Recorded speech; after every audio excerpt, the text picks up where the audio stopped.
Hey everyone, and welcome to my 2023 Priority TBR video.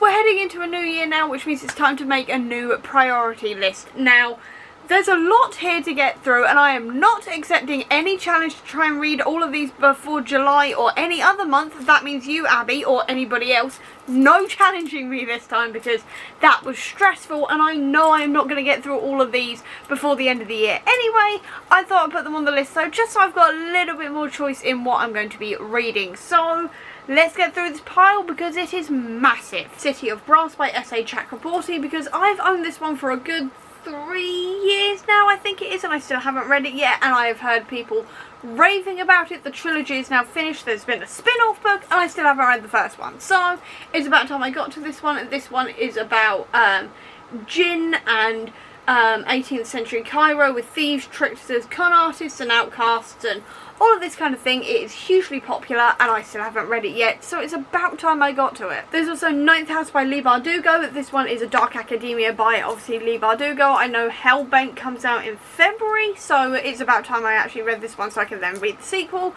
I've recently really gone into dark academia and things like this, and I trust Leigh Bardugo, so I really want to give this a go, because I kind of was saving it until after the hype died down, and then I just didn't read it. So with the hype building back up again for the sequel, it's about time I read this one. I also have Sarah L. Arifi's The Final Strife. I've heard people like Abby of Avi of Pelennor and a whole lot of other people raving about this book, so I really want to get in on that. It says on the back here, the Empire rules by blood. Red is the blood of the elite, of magic, of control. They are the embers.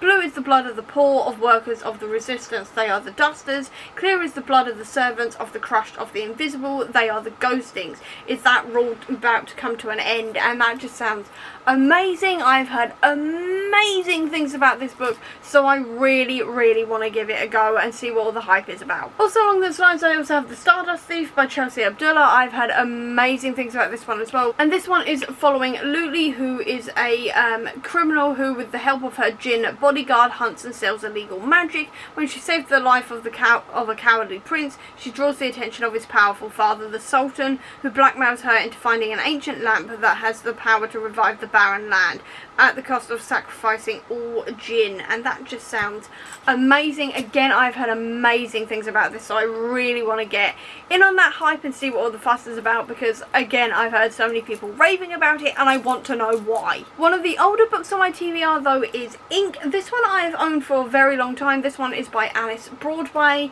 and this one, if I remember rightly, is about a world where your every action and your every deed is marked on your skin for all to see, and Leora has something to hide. I've heard, again, amazing things about this one. Originally when I joined BookTube, so I bought it, and then I just didn't read it. And I mean, the cover is absolutely gorgeous. So I really need to get to this one, because it's been on my shelf for a really long time, so it's about time I read it. I also have The Knife of Letting Go by Patrick Ness here. I've never read a Patrick Ness book in my life, and I really want to change that. This one sounds the most interesting to me because everyone can hear each other's thoughts in a constant, overwhelming, never-ending noise, and then we are following Todd, who ends up stumbling into a spot of complete silence, and it sounds really interesting. I have not seen the film with Tom Holland yet, but I really want to, because I really love Tom Holland as an actor, even though the film is apparently a bit iffy, but I still really want to read the source material and see what I think about Patrick Ness, because he has a couple of other books that sound really interesting to me, and I own this one and the rest of the series, so why not start here with his work. Speaking of really old books, Eragon. I have never read this book. I bought this book, as you can see from this cardboard bit here, when the film came out in 2006. Still haven't read it yet. I watched the movie, was put off from the movie from reading the book, but I mean, I need to read this now, because I've owned this for 17 years this year, and I still haven't read it yet. So it's about time I finally read this one, and this is going to be the year. I'm not going to say I'm going to try and read the entire series, because I don't own the rest of the series, but if I can at the very least read Eragon, that will be one goal sorted and one book down, and I can see if I want to continue on with this series or finally unhaul it. So we'll see. And then everything else is just basically new stuff. So the first one I've got is The Broken Wish by Julie C. Dow. This one, first of all, is a gorgeous cover, and this is a retelling of I can't remember, but this one is the first book in a YA series which has got a different author for each book, and it's following one family over several generations and the curse that plagues it. I have owned this one since it came out, and I still haven't read it yet. I think like the third book's now out, and I just still haven't read this first one. So I really want to give it a go and see if I want the rest of the series, and also see if there's any other authors in here that I need to check out. Also on the retellings front, I have Wendy Darling, and this one is by A.C. Wise, and this one is a retelling of Peter Pan, where Wendy is now an adult. She has a husband and a young daughter called Jane and a life in London, but one night after all these years Peter Pan returns. Wendy finds him outside her daughter's window looking to claim a new mother for his lost boys, but instead of Wendy he takes Jane, and now Wendy must follow Peter back to Neverland to rescue her daughter and finally face the darkness at the heart of the island. And that just sounds like fun. I'm really in the mood for like more dark retellings of books, and I've been really into the idea of Peter Pan retellings recently for some random reason, I'm not sure why, and this one just sounds like really good fun, and I really want to give it a go. I also have Like a Charm by Elle McNichol. This is the only Elle McNichol book I have not read yet, and this one is following Ramya, who is living in Edinburgh, which is filled with magical creatures, and she's the only person who can see them, and she's pulled into her family's world of secrets and spells and that kind of thing. I love Elle McNichol. She became an auto-buy author for me this year, and I've been saving this book for next year when the sequel to this comes out, and I'm very excited because I love Elle McNichol's work. It is amazing. I also have The City We Became by N.K. Jemisin because I read the Broken Earth trilogy end of last year, beginning of this year, if I remember rightly. Time doesn't exist anymore. It's a big ball of wibbly wobbly timey wimey stuff. Either way, it's been a while, and I really enjoyed that series though, and I've always wanted to try out more of N.K. Jemisin's work. This is the one that's called to me most because it's an urban fantasy about how every great city has a soul, and New York's got 6, and all 6 will be called to arms in the greatest battle the city has ever fought. I think there's superheroes involved in this. Don't quote me on that, but I think there's superheroes involved in this, which is right up my alley. Obviously, I love superheroes, so I really want to give this one a try and see what all of that's about. I've heard amazing things again about this one, and I just really want to read more N.K. Jemisin stuff. And this is the only other book of hers I own, so I'm going to give it a go, and I'm very excited. I'm excited to read all of these. Just assume I'm excited to read all of these. I don't know how many times I've said I'm excited to read this in this video, and I apologise, but I really want to read all of these, and I'm very excited to read all of them. Obviously, otherwise there won't be in a priority video. There is also Jonathan Stroud's Lockwood & Co. Now, this one I actually have a plan for, specifically for this book anyway, because this one is being adapted into a TV series by Netflix, and that's coming out in January on the 15th, I want to say. It's something like this, and I've been intrigued by this series for a while anyway, but that's just going to sort of push my timetable for reading this one up that bit further, because this book always came up whenever I've googled books like Skullduggery Pleasant, because I'm constantly on the lookout for more Skullduggery Pleasant type stuff, and I can never find them anywhere.